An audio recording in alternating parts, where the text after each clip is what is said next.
Well, joining me now is UK Lawyers for Israel Charitable Trust Legal Director Natasha Huasdorff. Natasha, thank you so much for joining me today. Look, you went viral recently for debating a BBC presenter who suggested that Israel was punishing the Palestinian civilians for the actions of Hamas. Is this a commonly held view that's expressed in the mainstream media that you're seeing when you're doing interviews in the UK?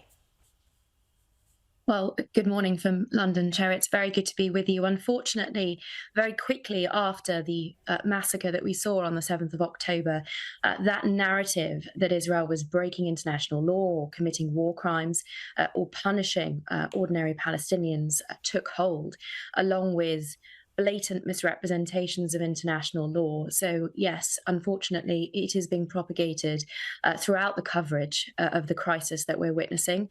And it means it's so much more important that international lawyers and military experts stand up and explain the realities of the situation and of the law that applies. Well, let's talk about the law that applies. What are Israel's obligations in terms of supplying humanitarian aid under international law?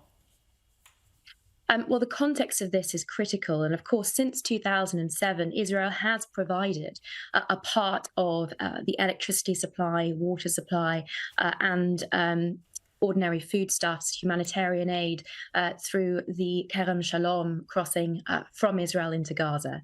And this has continued despite the Hamas aims of destroying Israeli infrastructure that supports these operations and, of course, carrying out its genocidal initiatives against the Jewish population. What we have seen is a cessation of this in the context of the war that Israel is fighting against Hamas. Certainly, there is no international legal obligation for Israel to provide any supply to Hamas. There isn't even an obligation under international law to provide, for Israel specifically, to provide humanitarian aid, although, of course, it has done precisely this, not just in the course of hostilities with Hamas terrorists, but in the course of the 7 years, forgive me, since 2007, the 16 years that Hamas has controlled Gaza.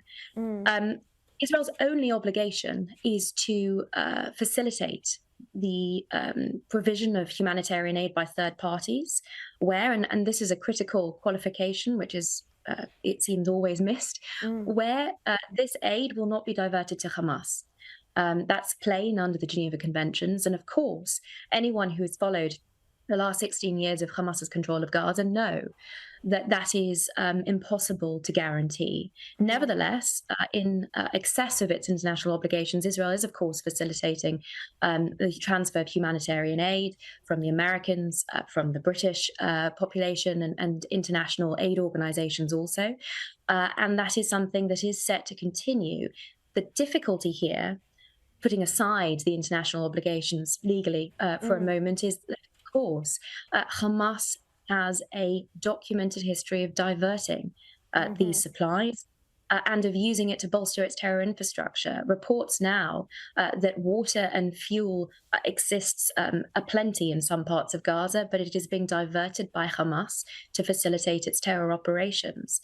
And that is unfortunately the situation that we're seeing on the ground. Exactly. There's not enough power to run generators in the hospitals in Gaza, but there's enough power to send rockets over into Israel. So clearly Hamas is continuing to exploit international aid for terrorism.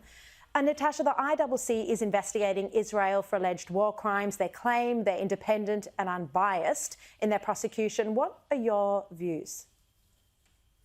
Well, we saw a really shameful display from the prosecutor of the International Criminal Court yesterday, where he travelled to the Rafah crossing and sought to draw a moral equivalence between what we saw on the 7th of October, the atrocities that he called alleged war crimes, if you can believe it, by Hamas and other Palestinian terrorist organizations. Of course, we mustn't forget Palestinian Islamic Jihad, PFLP members, those affiliated with Fatah, the PLO, the so-called moderates in this equation were also involved in the massacre on the 7th of October and the continuing rocket fire from Gaza onto Israeli civilian communities. So unfortunately, for the first statement and the first press conference given by the prosecutor of the International Criminal Court, the focus on supposed Israeli war crimes here is incredibly disturbing. It follows, unfortunately, a consistent practice that we have seen across international legal organizations, institutions, of attributing an evil intent to Israel that is not borne out by the evidence. And it is on that basis that these allegations are made across the United Nations. We saw similar shameful statements coming out of the UN Secretary General. Despite his attempts to backpedal that, the intent is plain from him seeking to rationalize the attack. Absolutely. These international bodies are completely appalling. I apologise for cutting you off, Natasha. We're out of time, but you have made so much sense. So thank you very much for joining us.